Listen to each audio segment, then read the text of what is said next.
everyone on earth has got an opinion on what Nigel Farage says on Friday night. So, to be fair to the bloke, he certainly knows how to get publicity.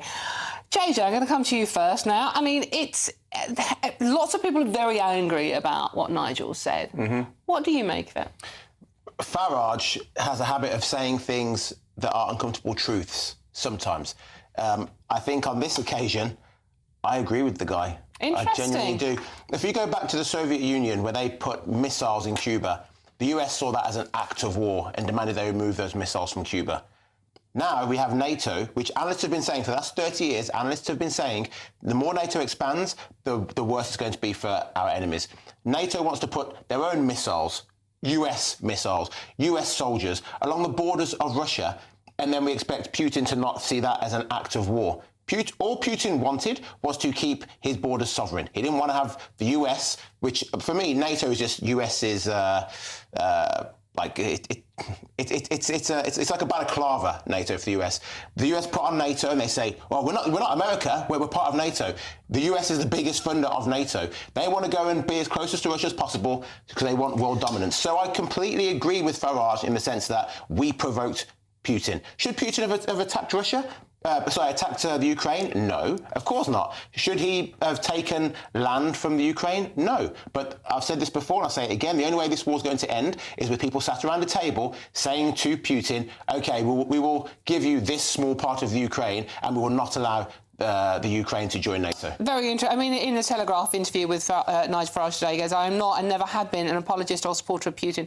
His invasion of Ukraine was immoral, outrageous, indefensible. So he's not saying, yeah, Putin was right, but he's saying the reasons behind it are maybe a bit more... what's the word? There's no great nuance. Nuance is the word I'm looking for. That's it, yeah. But this is so historical that when Nigel Farage comes out with a bland statement like that, we provoked, we being the West, being NATO and the Western powers, I can't agree with it whatsoever. Now, JJ said, I do agree. I don't agree with it, and I'll tell you why. Because NATO are not an aggressive organisation, but we know that Russia is an aggressive organisation because they went into Crimea, they went into Georgia, and we didn't stop them, so we should have known that he's not going to stop, he's going to go somewhere else. We had every right then to strengthen the NATO borders, to start sabre-rattling and saying, you go no further. Once we did that, then Putin invoked, what he always invokes is, they're all after us. They're going to come and attack us. They're going to invade us. You've got to remember, and if you read into the history of what Putin's all about, he's the former head of the KGB. And he said the worst day of his life was when the Berlin Wall fell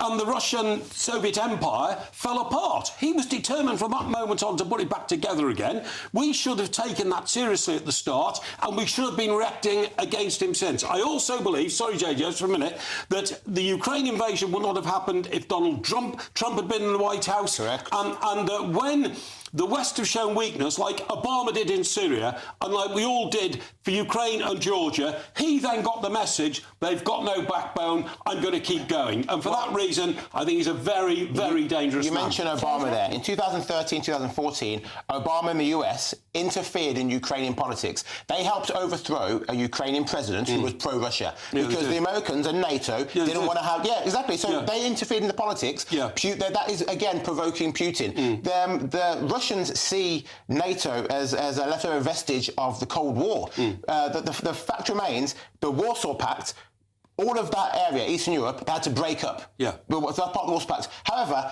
in the Western world, we're saying, OK, you guys can't band together, but we're going to. And all the propaganda we see on our televisions, every way that we report on the war, it's always in favour of the West. If you go to places like the continent like Africa, where Russia is helping build communities and helping with fight famine, etc., and helping to promote the communism of China. They are, but those countries are benefiting from Russia, and they support Russia. And all they see is the Western world once again trying to control the rest of the world. But JJ, every Cold War country has gone remarkably anti-Soviet politics since the breakup of the Soviet Empire. Why shouldn't Ukraine have joined them? And why shouldn't Ukraine have had some help from the West, who are non-aggressive?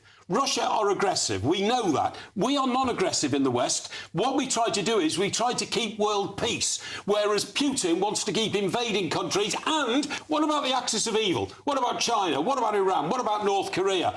To allow him to start building bigger bonds with them is something else we should stop. China the axis of evil. Just a quick response. We are running out of time. China the axis of evil, and yet how many billions is the West spending to do business with China? But China is basically running our government with all of that, with their technology and their cameras. They have to, because they're the commercial powerhouse of the world. So you can't have to deal with them. Either they're the bad guys or they're not the bad guys. I didn't say that. I said the commercial powers of the world. That doesn't mean to say we have to accede to their political ambitions, because they've got huge ambitions. I think Taiwan. Nigel Farage has a point with what he said. Well, I think it's too historical. I genuinely don't want to interrupt this debate, but I have to, because we are running out of time.